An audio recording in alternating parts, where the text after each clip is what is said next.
بالله من الشيطان الرجيم. بسم الله الرحمن الرحيم. هو الذي جعل لكم الأرض ذلولا فامشوا في مناكبها وكلوا من رزقه وإليه النشور. آمنتم من في السماء أن يخسف بكم الأرض فإذا هي تمور أم أمنتم من في السماء أن يرسل عليكم حاصبا فستعلمون كيف نذير. شیخ محترم آپ کے سامنے آئے، آپ کے بارے میں ہمارے دوست نے بیان کیا کہ آپ کی شخصیت محتاج تعارف نہیں ہے. شیخ ہم سب کے استاذ ہیں، اللہ تعالیٰ ان کی عمر میں، ان کے علم میں برکت عطا فرمائے. شیخ محترم نے خطاب کا آغاز یہاں سے فرمایا کہ پہلے اللہ کی حمد اور نبی صلی اللہ علیہ وسلم پر درود بھیجا. آپ سب کو اسلام کا سلام پیش کیا اور اس کے بعد مرکزی جمعیت اور اس کے ذمہ داران کا شکریہ ادا کیا اور آپ سب کو مخاطب کرتے ہوئے اس بات پر آپ کو ابھارا، ہمت دلائے کہ آپ کا تعلق جماعت اہل حدیث سے، جو بڑے فخر کی چیز ہے، اور آپ کو اس بات پر اللہ کا شکر ادا کرنا ہے. ساتھ ہی جماعت اہل حدیث کی تمیزات، اس کی پہچان کیا ہے، اس کی شان کیا ہے، وہ بیان کرتے ہوئے شیخ محترم نے فرمایا کہ جماعت اہل حدیث کی خصوصی پہچان یہ ہے کہ یہ عقیدہ توحید پر زور دیتے ہیں، اس کی اصلاح پر زور دیتے ہیں، اس لیے کہ عقیدہ ہی بنیاد ہے اور اس کے بغیر نہ کوئی عمل قبول ہے نہ کوئی عبادت قبول ہے. اور اس بات پر زور دیتے ہوئے شیخ نے آگے قدم بڑھا کر کے یہ فرمایا کہ صرف جماعت اہل حدیث کی پہچان یہی نہیں ہے کہ وہ عقیدے پر زور دیتے ہیں، بلکہ عقیدے کے مسئلے ہی کو نہیں بلکہ دین کے تمام مسائل کو کتاب و سنت کی کسوٹی پر لا کر کے اس کو پرکھنے کی اور اس پر چلنے کی اور اس سے استنباط کرنے کی دعوت دیتی ہے. جماعت اہل حدیث کی امتیازی شان اور امتیازی پہچان یہ بھی ہے کہ ہم ہر حال میں جہاں کتاب و سنت کی بالادستی کو قائم رکھتے ہیں، وہیں اس بات پر بھی زور دیتے ہیں کہ امت میں اختلاف نہ رہے، بلکہ ہر حال میں ہمارے یہاں جماعتی سطح پر ہم اجتماعی شکل میں، قومی سطح پر ہم مختلف مسلک سے ہو سکتے ہیں، لیکن ہمیں متحد ہونا چاہیے. کچھ بنیادی ضرورتیں ہیں جہاں پر، اور ایک چیز جو خاص طور پر شیخ نے فرمایا وہ یہ کہ ان تمام مسائل میں آپ کو صبر کی ضرورت ہوگی، اور جب آپ صبر کے ساتھ آگے بڑھو گے تو اللہ تبارک و تعالیٰ بالآخر کامیابی آپ کو دے گا. ایک چیز خاص طور سے شیخ نے فرمائی کہ معاملہ جب ہو، ایک دوسرے کا سامنا ہو، جماعت کے افراد ہی نہیں بلکہ تمام ائمہ وہ ہر حال میں نرمی کا برتاؤ کریں، آپس میں ایک دوسرے کے ساتھ سختی، مسائل کے مناقشے میں سختی، یہ چیزیں کہیں انسان کو کھینچ لے جاتی ہیں اور نقصان پہنچا دیتی ہیں. قرآن مجید کی آیت کریمہ بھی آپ کے سامنے پیش کی کہ اللہ نے فرمایا اللہ کے نبی کے بارے میں فَبِمَا رَحْمَةٍ مِّنَ اللَّهِ لِنتَ لَهُمْ وَلَوْ كُنْتَ فَظًّا غَلِيظَ الْقَلْبِ لَانفَضُّوا مِنْ حَوْلِكَ. کہ اے نبی اگر آپ کے ہاں سخت دلی ہوتی، مزاج میں تشروئی ہوتی، تو آپ کے ارد گرد یہ پروانے بھیڑ کی شکل میں اکٹھا نہ ہوتے. تو ہر داعی کی، ہر امام کی، ہر خطیب کی، ہر مبلغ کی یہ شان اور پہچان ہونی چاہیے. اور آگے بڑھ کر کے شیخ نے کہا کہ امن بہرحال نعمت ہے. امن کتنی بڑی نعمت ہے، جہاں امن مفقود ہے ان سے پوچھئے. نہ جان محفوظ ہوتی ہے نہ مال محفوظ ہوتا ہے. تو ایک انسان کو بہرحال اس جانب توجہ دینی چاہیے اور ہر حال میں کوشش کرنی چاہیے کہ اختلاف شر ہے اس سے بچے.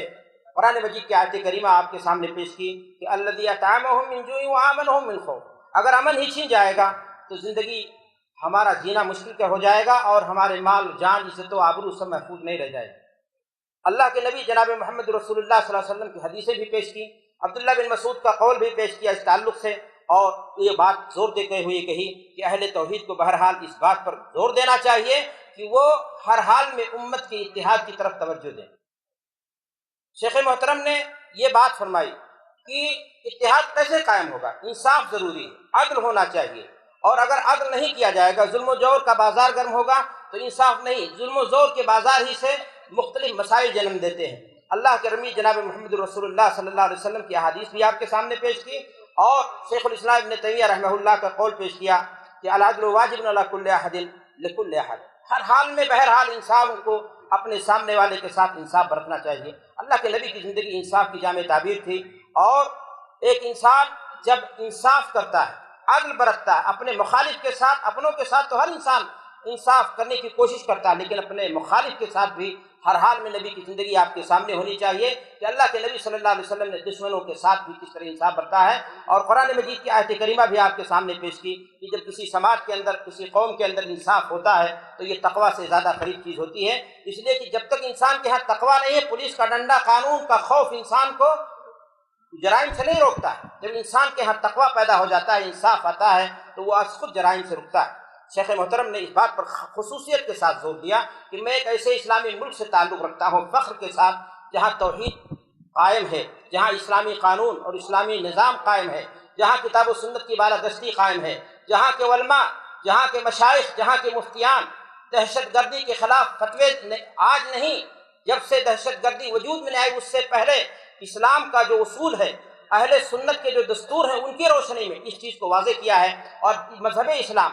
جو غیر کے ساتھ ہر حال میں انصاف کرنے کے ساتھ انصاف کی تعلیم دیتا ہے، اس مذہب میں اس بات کی گنجائش کیسے ہو سکتی ہے کہ دہشت گردی جیسی چیز پناہ پا جائے، دہشت گردی جیسی چیز جنم پا جائے؟ اگر کوئی شخص دہشت گرد ہے، اگر دہشت گردی پر آمادہ ہے، تو اس سے اسلام کا اور مسلمانوں کا کوئی تعلق نہیں ہے، اس کا اپنا عمل ہے، وہ مجرم ہے، اس لیے کہ دہشت گردی وجود ہی پاتی ہے ایسے جرائم پیشہ لوگوں سے جو نامعلوم شراب خوری اور قہبہ خانے، غلط راستوں پر اور نامعلوم کہاں کہاں کے جرائم میں مبتلا ہوتے ہیں، اور ایسے ہی لوگ بالآخر جا کر کے کہیں نہ کہیں اس طرح کی چیزوں میں مبتلا ہو جاتے ہیں، اور ان کے اعمال سے اسلام اور مسلمان اور جماعتیں بری ہیں۔ اگر کوئی شخص اس الزام کو اسلام پر، مسلمانوں پر تھوپنے کی کوشش کرتا ہے تو یہ بہت بڑی نادانی ہے۔ مملکت کی یہ پہچان ہے، وہاں کے علماء کی یہ شان ہے کہ انہوں نے دہشت گردی کے خلاف جم کر کے فتوے دیے ہیں، کتابیں سامنے آئی ہیں، اور دہشت گردی کے ساتھ جم کر کے وہ کھڑے ہوئے ہیں۔ اور ہمیں بھی شیخ محترم نے دعوت دی کہ ہمیں بھی چاہیے کہ ہم دہشت گردی کی مخالفت کریں، اور ہر اس دہشت گرد کے سامنے بھی پہاڑ بن کر کے، اتحاد بن کر کے مضبوطی کے ساتھ کھڑے ہو جائیں، تاکہ اسلام کو جو بدنام کرنے کی کوشش کی جا رہی ہے اور مسلمانوں کو جو بدنام کرنے کی کوشش کی جا رہی ہے وہ تمام کوششیں ناکام ہو جائیں۔ اور شیخ محترم نے کہا کہ دہشت گردی کی دوسری بنیادی چیز کیا ہے؟ غلو۔ جب ایک انسان جرائم پیشہ ہوتا ہے، مذہبی انداز سے اس کے اندر غلو پسندی ہو جاتی ہے، تو غلو کے بعد سے پیٹ سے بہت سارے فتنے نکلتے ہیں، اور غلو کے بعد ہی سے یہ دہشت گردی کا فتنہ نکلا ہے۔ ہمیں چاہیے کہ مسائل دین میں اعتدال ہو، ہمارے یہاں توسط ہو، وسطیہ۔ اس امت کو اللہ نے خیر امت کہا ہے، امتوں وسطا کہا ہے، تو ہماری یہ پہچان ہونی چاہیے کہ نہ ہمارے یہاں افراط ہو، نہ ہمارے یہاں تفریط ہو، بلکہ مسائل کو کتاب و سنت کی روشنی میں پرکھ کر کے اعتدال اور وسطیت کے ساتھ ہم دین کو بیان کریں۔ جب ہم منبر پر کھڑے ہوں تو وہاں بھی ہماری ذمہ داری ہے، جب ہم کہیں اور جگہ کھڑے ہوں تو وہاں بھی ہماری ذمہ داری ہے، جب ہم کسی دشمن کے سامنے کھڑے ہوں تو ہماری ذمہ داری ہے کہ ہم نہ تو افراط کے شکار ہوں، نہ تفریط کے شکار ہوں، بلکہ ہماری ذمہ داری ہے کہ اسلام کا جو اصول ہے کہ دوست اور دشمن سب کے ساتھ انصاف ہونا چاہیے، اور ظالم کے ہاتھ کو پکڑنے کی کوشش کرنی چاہیے، ہمیں اس کی کوشش کرنی چاہیے۔ اللہ سے دعا ہے کہ پروردگار عالم ہمیں اس پر قائم رہنے کی اور دائم رہنے کی توفیق عطا فرمائے۔ شیخ محترم نے دعاؤں کے ساتھ اپنی بات کا اختتام کیا، اور ہم اسی کے ساتھ اپنی بات کو ختم کریں۔